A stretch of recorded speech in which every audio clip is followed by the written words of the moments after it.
Imagine your favorite movie with no music, with no soundtrack. Movies are generally written and filmed first, and then the music is added in afterwards. But what if the music came first and the movie came second? That's exactly what my band, Shipwreck Carpathos, plans to do. Really excited to be the drummer for this project. I want to tell you a little bit about the kind of music we play and why we chose that genre, the storyline associated with the movie, and what we're doing to make this project become a reality. Now, the first element of this project is, of course, the music. Unlike when you go to the movies, you go to see a movie. That's the main attraction. We want to create a new experience where you're at a concert, you're seeing a band play, but there's a fully animated graphic novel that's actually projected on a screen behind the band while they play. The kind of music we play is instrumental post-rock. There are no vocals, there's no dialogue involved, and we do that to keep the focus on the musical and the visual aspects of the story. Now, post-rock in general seems to match the ebb and flow of a movie timeline pretty well because it starts small, builds up, rising action, if you will, to a climax, and then drops back off into the finale, or in our case, most of our songs actually have several climaxes, just like at movies.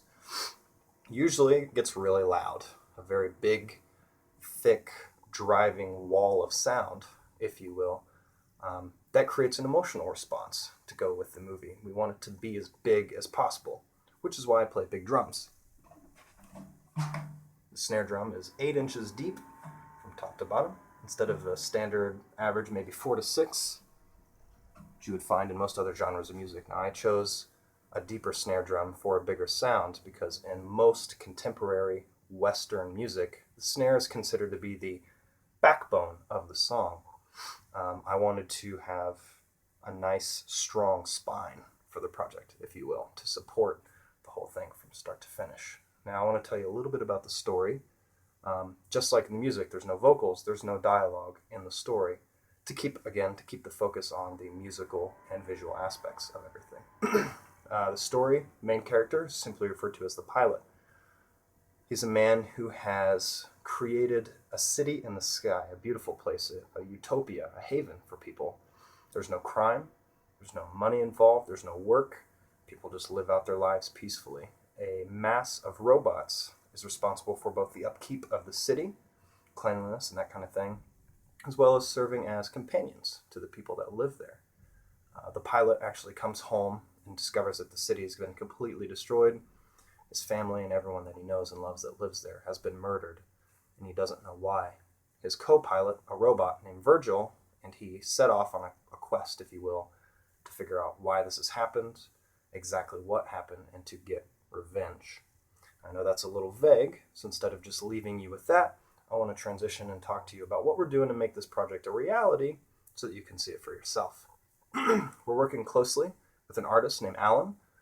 He's the illustrator for the project, and an animator named David. Now, these two are going to draw up the story and bring it to life on the screen for us.